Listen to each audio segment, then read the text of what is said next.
Have you ever noticed how love tends to find us when we're not looking for it? It's those everyday moments, the ones we'd normally brush off as mundane, that sometimes hold the most unexpected surprises. That's exactly what happened to me last spring, when my busy schedule and general laziness led me to download a grocery delivery app. My name is Alex, and I'm a 32-year-old graphic designer working from home in a small apartment in the city. I've always been the creative type, somewhat introverted but friendly, with a penchant for order and organization that extends to almost every aspect of my life. My friends often joke that I'm predictable. Same coffee order, same weekend routines, same approach to dating, which, if I'm being honest, had been rather unsuccessful for the past couple of years. What I couldn't have predicted, though, was how a simple grocery delivery would change everything. Let me introduce you to Jamie, the grocery delivery guy who would eventually turn my predictable life upside down. 29 years old with an infectious smile and the kind of genuine warmth that's hard to find these days.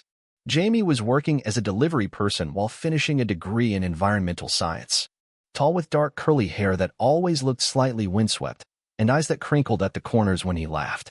There was something immediately disarming about him, a certain authenticity that made you feel like you'd known him for years rather than minutes.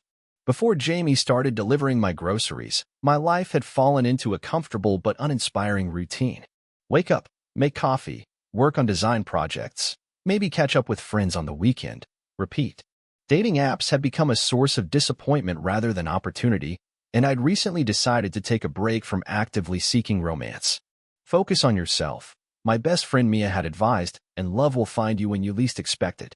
I'd rolled my eyes at the cliché, but little did I know how prophetic those words would turn out to be. The pandemic had changed my shopping habits, like it had for so many others. What started as a necessity during lockdown had become a convenience I wasn't willing to give up. The grocery delivery app on my phone promised to save me time and energy, and honestly, who doesn't want more of both? So one Thursday evening, I placed my first order, nothing fancy, just the usual staples: oat milk, coffee, fresh vegetables, some chicken, pasta, and a few indulgences like dark chocolate and a bottle of reasonably priced red wine. The app estimated delivery within 2 hours, which gave me plenty of time to finish up a project I was working on. When my doorbell rang exactly 1 hour and 43 minutes later, I wasn't expecting anything out of the ordinary. Just another delivery, another contactless handoff, another polite "thank you" and "have a nice day." But when I opened the door, there was Jamie, balancing 3 paper bags in his arms, with that smile that I would soon come to look forward to more than the groceries themselves. "Delivery for Alex," he said, his voice warm and slightly breathless from climbing the stairs to my third-floor apartment. "Sorry about the elevator. Looks like it's out of service again." "Yeah, that happens at least once a month," I replied, taking the bags from him. "Thanks for braving the stairs." "No problem. I skip leg day at the gym when I deliver to this building," he joked, and I found myself laughing, genuinely laughing, for what felt like the first time in weeks. Our interaction lasted maybe 2 minutes total, but there was something refreshing about it. A spark of human connection in what had become an increasingly isolated existence.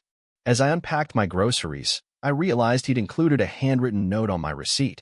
"Hope you enjoy the wine. It's one of my favorites too. Jamie." It was such a small gesture, but it stood out in a world where personal touches have largely been replaced by automated messages and standardized service. I thought about it briefly, then filed it away as a nice moment in an otherwise ordinary day. The following week, I placed another order. The app assigned a different delivery person, but when my doorbell rang, there was Jamie again, this time with a slightly apologetic expression. "Hey again. Marcus was supposed to take this delivery, but he got caught in traffic, so I stepped in. Hope that's okay." "More than okay," I said, perhaps a bit too enthusiastically. "I mean, at least you already know about the elevator situation." After he left, I discovered the first forgotten item, a carton of ice cream that I'd been looking forward to. Not a huge deal, but slightly disappointing. Within 10 minutes, my phone rang with an unknown number. "Hi, is this Alex? It's Jamie from Grocery Dash. I think I accidentally left an item in my car. Your ice cream, right? I'm still in the area if you want me to bring it back." Of course I said yes, and 15 minutes later, Jamie was at my door again, slightly flushed and holding a bag with my ice cream, now slightly softer but still frozen. "I'm really sorry about that," he said, handing it over. "First time I've forgotten something." "No worries," I assured him. "Thanks for coming back. Above and beyond customer service, really. Well, I couldn't let you miss out on. He checked the bag. Mint chocolate chip. Excellent choice, by the way. That brief second interaction led to a slightly longer conversation about our mutual appreciation for mint chocolate chip ice cream and how it's unfairly maligned by those who compare it to toothpaste. By the time he left, I found myself smiling for no particular reason. The pattern continued over the next few weeks. I'd place an order, Jamie would somehow end up being my delivery person, and inevitably, something would be missing. A bag of apples, a loaf of bread, once even the bottle of olive oil that I specifically needed for dinner that night.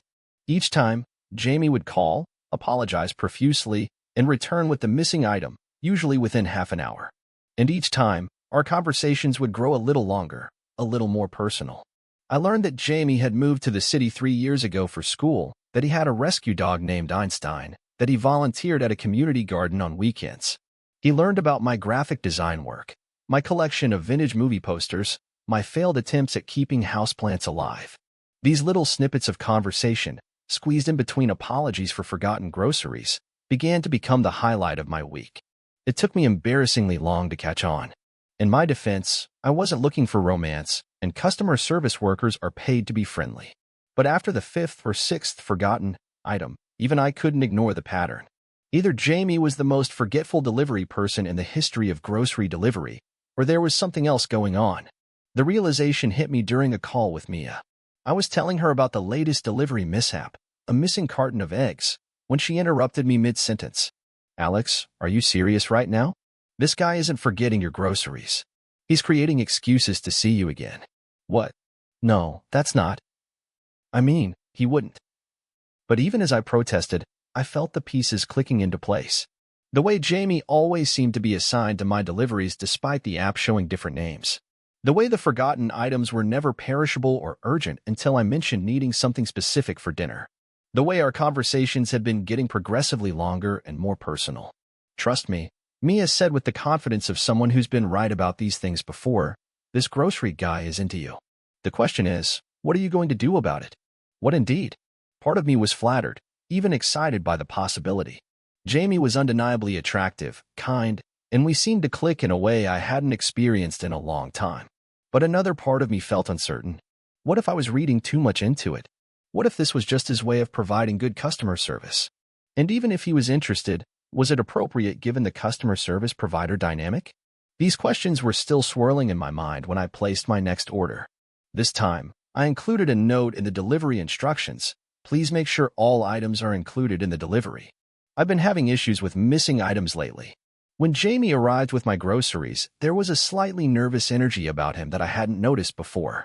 We went through the usual pleasantries as he handed over the bags, but just as he was about to leave, he turned back. Actually, I think I might have forgotten your. He paused, clearly searching for an item to name. Let me guess, I said, crossing my arms but unable to keep a small smile from forming. You forgot something, and you'll need to come back? Jamie's face flushed, and for a moment he looked like he might deny it. Then his shoulders slumped slightly. Was I that obvious? Only after the 5th or 6th forgotten item, I admitted.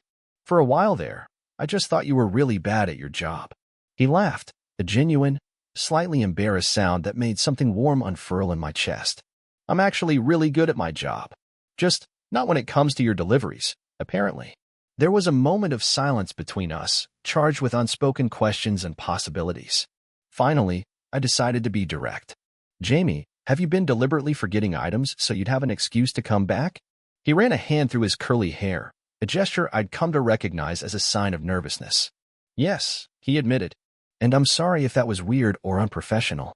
It's just, I like talking to you, and I wasn't sure how else to. I mean, the app doesn't exactly have a ask the customer out for coffee button. I couldn't help but laugh at that. No, I suppose it doesn't.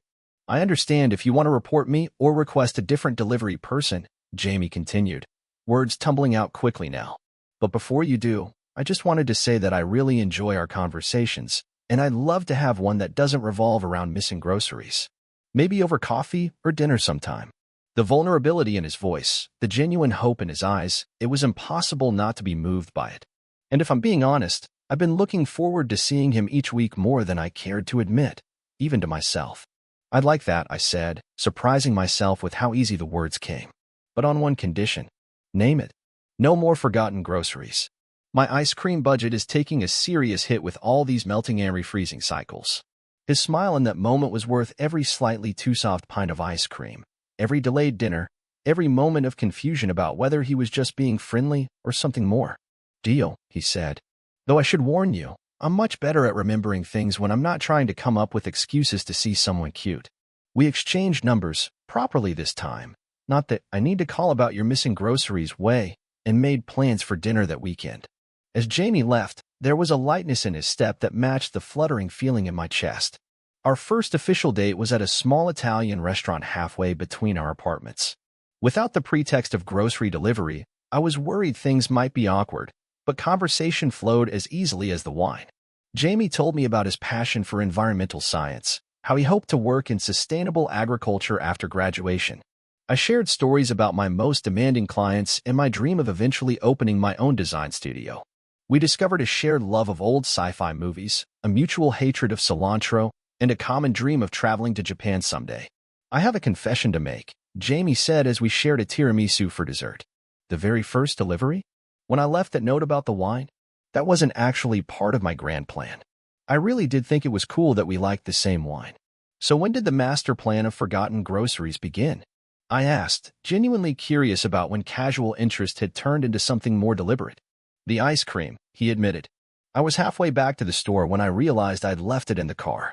I was going to turn around immediately, but then I thought, what if I called instead? Got to hear your voice again. Maybe chat a little longer when I came back? And when that worked so well.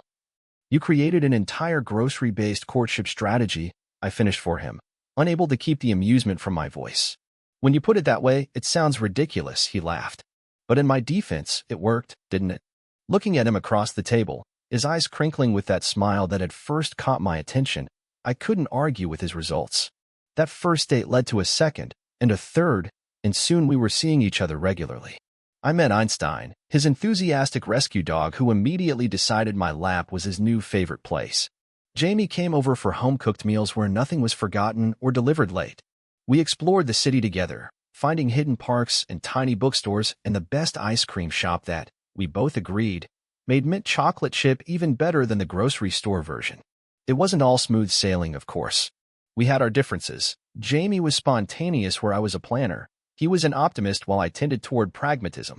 He'd leave dishes in the sink to soak for days. I'd reorganize his bookshelves when he wasn't looking. But these small frictions only made our connection feel more real, more substantial than the idealized beginnings of many relationships. The first time Jamie told me he loved me was, fittingly, while unpacking groceries in my kitchen. We'd been dating for about 4 months, and he'd come over with ingredients to cook dinner together. As I was putting away some vegetables, he wrapped his arms around me from behind and murmured the words into my hair, so softly I almost missed them. I turned in his arms, vegetables forgotten, and set it back, realizing as the words left my mouth how true they were, how completely I'd fallen for this man who had quite literally delivered love to my doorstep. Meeting each other's friends was another milestone. My friends were immediately charmed by Jamie's warmth and humor, though Mia couldn't resist saying "I told you so" at least 3 times throughout the evening. Jamie's friends welcomed me with open arms, sharing embarrassing stories about him that only made me love him more. Families were a bit more complicated.